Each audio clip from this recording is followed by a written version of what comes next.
The fires of Europa. Serenity's edge had always lived up to its name. The colony world orbited a gentle star, its 3 moons painting the night sky with soft lavender light. Children played in fields of genetically engineered wheat that grew taller than a man, their laughter carrying across valleys where crystal-clear rivers flowed. The settlers had built their cities with care, making sure they complemented the natural beauty rather than dominating it. Glass spires reflected the sunlight, and parks filled with Earth-imported trees provided shade and memories of home. Commander Elena Martinez stood on the observation deck of the orbital defense platform, watching over this peaceful world. 20 years she had served here, and in all that time, the platform's weapons had never been fired in anger. They existed purely as a precaution, a remnant of humanity's cautious nature when venturing into the stars. The galaxy had been quiet, almost welcoming, since humanity first stepped beyond Earth's cradle. That peace shattered without warning. The first sign was a flicker on her tactical display. Then another, and another. Elena's blood ran cold as she watched dozens of ships materialize at the edge of the system, their designs unlike anything in the human database. They were sleek, angular, black as the void itself, and they moved with predatory grace. Unknown vessels entering the system, Lieutenant Chen reported, his voice tight with tension. They're not responding to our hails. Elena's training kicked in. Battle stations, all personnel to combat positions. Send an emergency transmission to Earth Command. She gripped the railing as the platform's lights shifted to combat red. And get me a line to the colonial governor. We need to start evacuating civilians. The Vicori ships didn't bother with demands or negotiations. They simply opened fire. The first barrage struck the agricultural sectors. Elena watched in horror as fields of grain turned to ash. Farms that had taken decades to establish vaporized in seconds. The second wave hit the cities. Glass towers shattered, parks burned, and the screams of civilians filled every emergency channel. Elena's defense platform fought back, its railguns and missile batteries lighting up the darkness. But the Vicori ships shrugged off the attacks like they were nothing more than annoyances. Their return fire was precise and devastating. The platform shuddered as explosions ripped through its structure. Hull breach in sections 4 through 7. Someone shouted, "We're losing atmosphere." Elena slammed her fist on the console. Maintain fire. Target their lead ships. But she knew it was hopeless. They were outgunned, outmatched, and dying. That's when the transmission from Earth Command came through. Admiral Sarah Hawthorne's face appeared on the screen, grim but determined. "Commander Martinez, hold your position. Project Colossus has been activated. The giants are coming." Elena's heart skipped a beat. Project Colossus. The giants.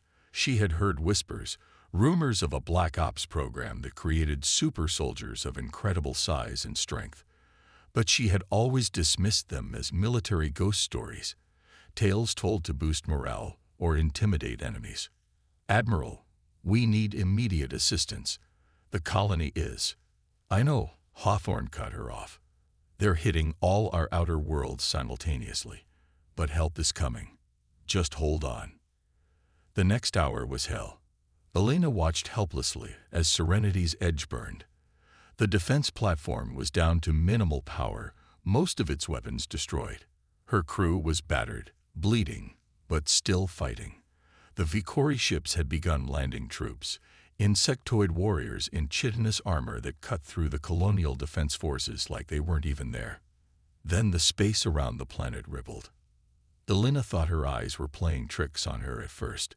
The distortion grew larger, more pronounced, and then ships began emerging. Human ships, but unlike any she had ever seen. They were massive armored behemoths that made the Vicori vessels look like toys. And from those ships came the giants. Elena watched through the few remaining cameras as drop pods the size of buildings plummeted through the atmosphere. They hit the ground with impacts that registered on seismic sensors, creating craters where they landed. The pods split open, and figures emerged that made Elena's jaw drop. They were human, but on a scale that defied belief. Each one stood at least 30 feet tall, clad in armor that looked like it could withstand nuclear blasts. They carried weapons that would have been mounted on tanks for normal soldiers, and they moved with a grace and speed that seemed impossible for beings of their size. The first giant to emerge was a woman with silver hair buzzed close to her scalp. She carried what looked like an artillery piece as easily as Elena might carry a rifle. Her voice boomed across all channels, enhanced by her suit's systems. V-Corps forces, this is Titan Captain Valentina Sokolov. You have attacked human colonies. You have killed human civilians. Now you face the consequences. What followed was not a battle. It was retribution. The giants moved through the V-Corps formations like forces of nature. Sokolov's weapon fired shells that vaporized entire squads of enemy soldiers. Another giant, this one wielding an energy blade that crackled with blue lightning, carved through V-Corps tanks as if they were made of paper. They didn't just fight. They dominated, their very presence seeming to break the enemy's will. Elena found herself gripping her command chair, tears streaming down her face, not from sadness, but from a fierce, burning pride. Humanity had been pushed to the brink, and this was their answer. Not surrender, not despair, but giants who fought with the fury of a species defending its children. The V-Corps began to retreat, their sleek ships turning to flee. But the giants weren't done. Sokolov raised her weapon to the sky and fired a single shot. It struck the lead V-Corps vessel, and for a moment nothing happened. Then the ship began to break apart, explosions cascading through its structure until it became a brief, brilliant star in the sky. Elena's calm crackled to life. Commander Martinez, this is Captain Sokolov. The immediate threat has been neutralized. We're deploying medical teams and engineers to assist with recovery efforts. Can you provide a status report? Elena swallowed hard, trying to find her voice. Captain, we've taken heavy casualties. The colony is in ruins, but we're alive. Thanks to you. Just doing our job, Commander, Sokolov replied. And this is just the beginning. The V-Corps hit 17 colonies. They're about to learn what happens when you wake the giants. As Elena watched the massive figures move through the ruins of Serenity's Edge, helping survivors and clearing debris, she realized that everything had changed. Humanity had been content to live in peace among the stars, but when pushed, they had revealed a strength that would make the galaxy tremble. The giants had awakened, and the war was just beginning. In the days that followed, as more giants arrived, and the scale of the V-Corps attack became clear, Elena would learn the truth about Project Colossus.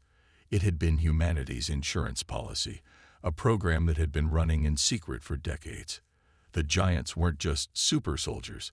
They were the embodiment of human determination, created through a combination of genetic engineering, cybernetic enhancement, and technologies that pushed the boundaries of what was possible.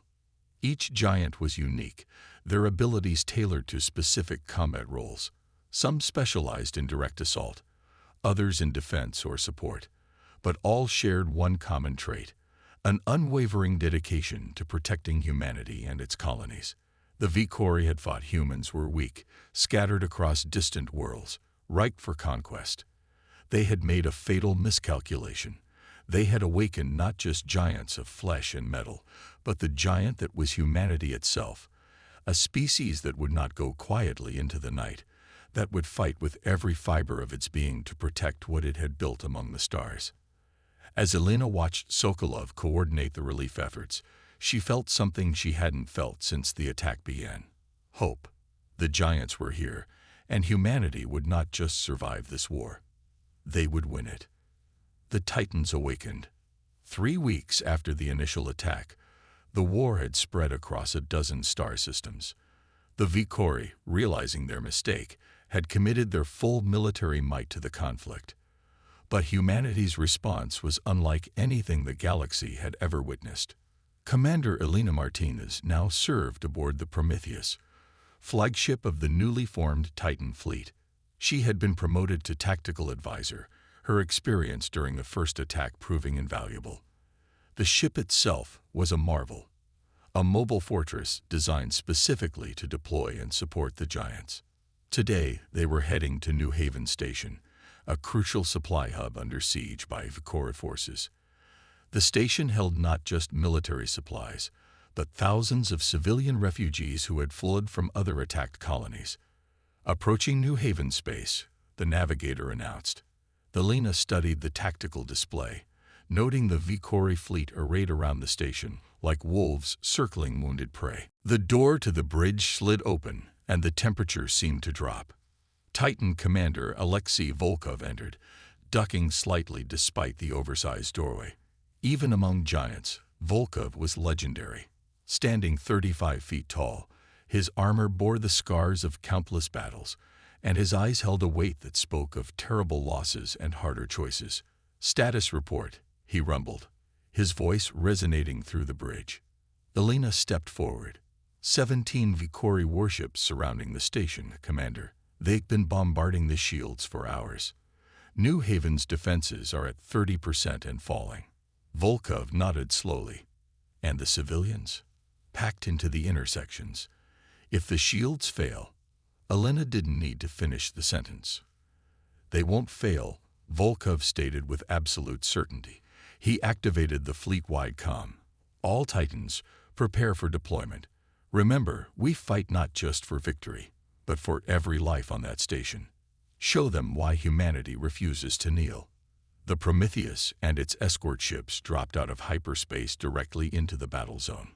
The Vicori, caught off guard by the bold maneuver, scrambled to reposition their forces. But the giants were already launching. Elena watched as dozens of drop pods erupted from the Titan ships.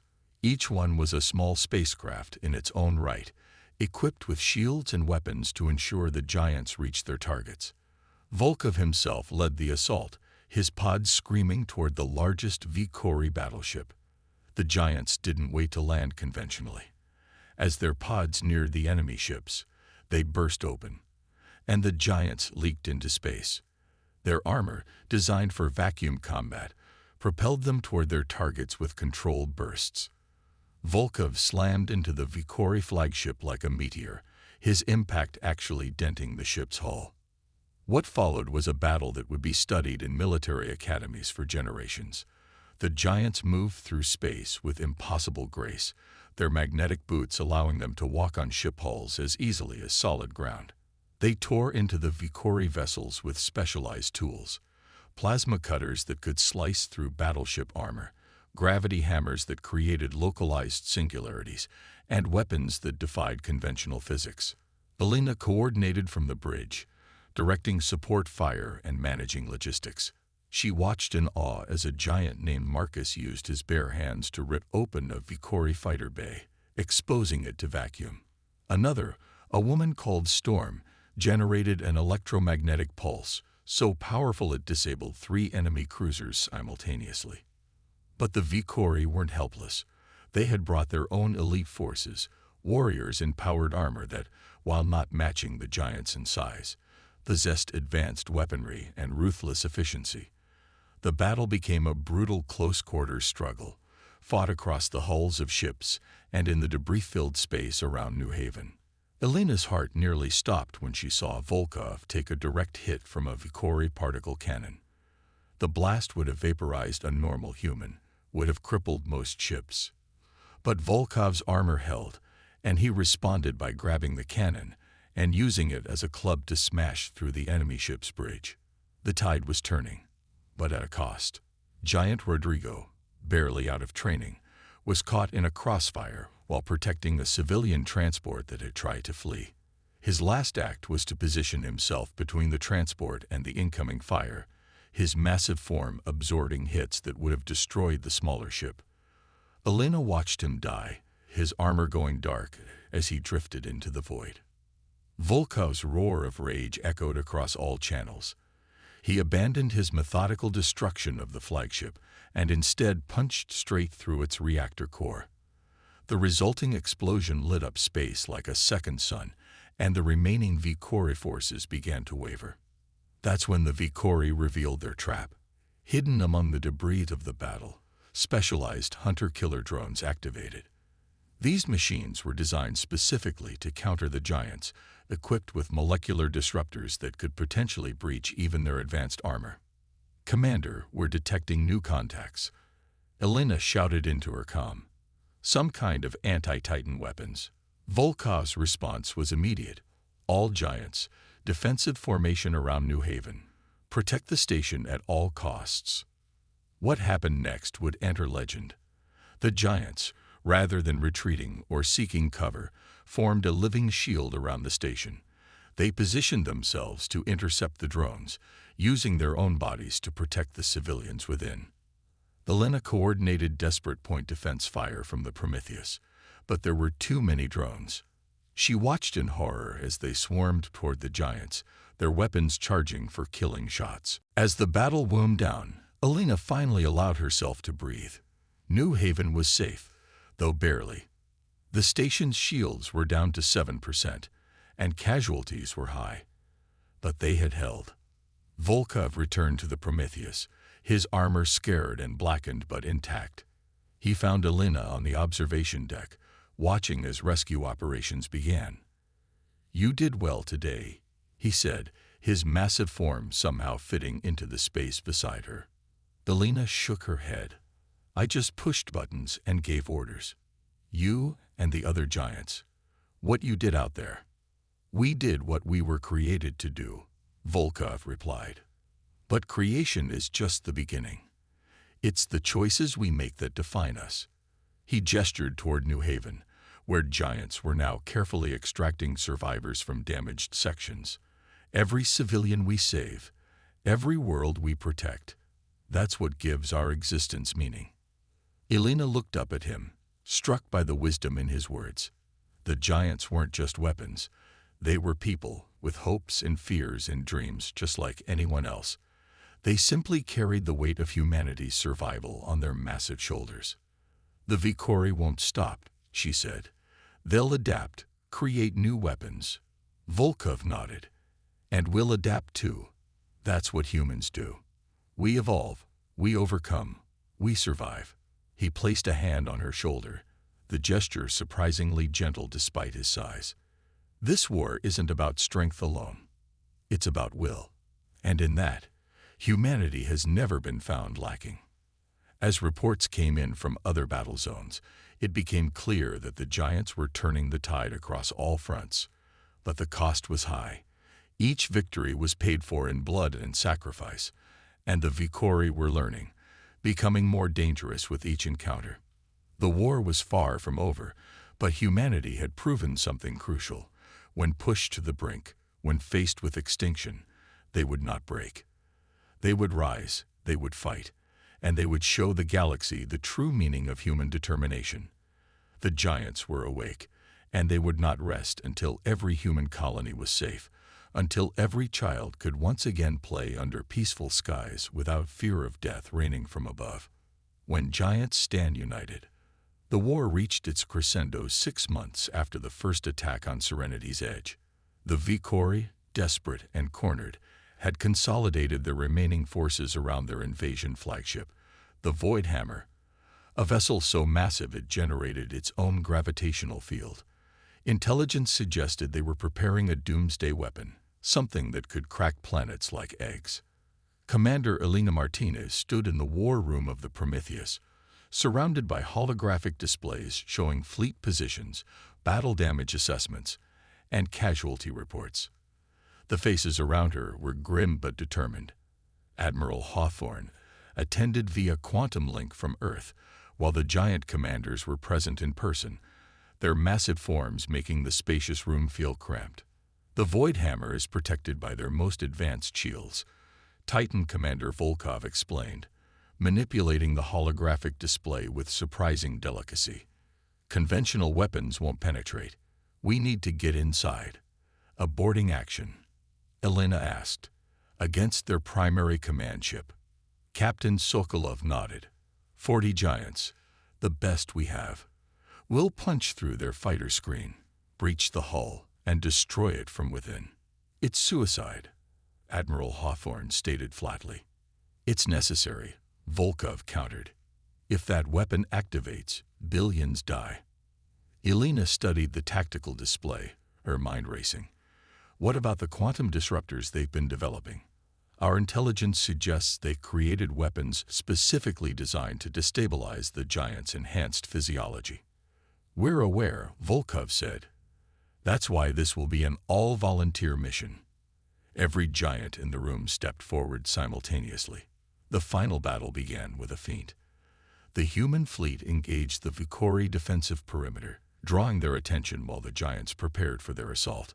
Elena coordinated from the bridge of the Prometheus, watching as hundreds of ships danced in a deadly ballet around the Void Hammer. When the giants launched, they did so from stealth pods, experimental craft that masked their approach until the last moment. 40 streaks of light shot toward the enemy flagship, weaving through defensive fire with preternatural skill. Elena held her breath as the first giant, Marcus's sister, Isabella, slammed into the Void Hammer's hull. Her specialized breaching charge created a localized gravitational anomaly, tearing open a hole large enough for the others to follow. One by one, the giants disappeared into the enemy ship. "We're in," Volkov's voice crackled over the comm, proceeding to primary objectives. What followed was a running battle through corridors designed for beings a fraction of the giant's size. Elena monitored their progress through helmet feeds, watching as they fought through waves of Vicori defenders. The aliens had indeed prepared for this. Their quantum disruptors caused visible pain to the giants, making their movements sluggish, their reactions slower. But the giants pressed on, driven by something deeper than training or enhancement. They fought for every human who had died in this war, for every child who had lost their parents, for every world that had burned. Halfway to the reactor core, they encountered the Vicori's final surprise, their own attempt at creating giants. These weren't the elegant, precisely engineered beings that humanity had crafted. They were monsters, twisted amalgamations of Vicori biology and stolen technology, driven mad by the process that created them.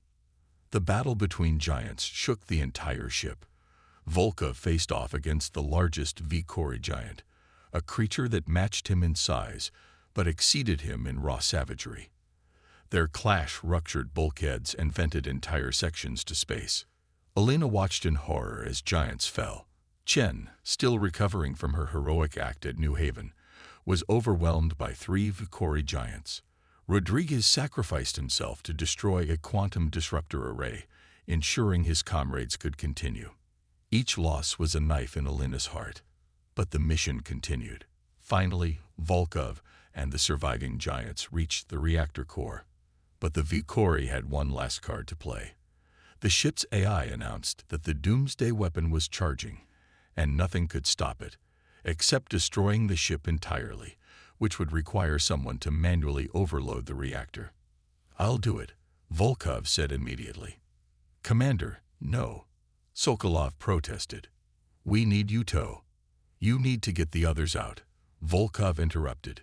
"This is why we were created, to stand between humanity and extinction, to be the shield when all other shields fail."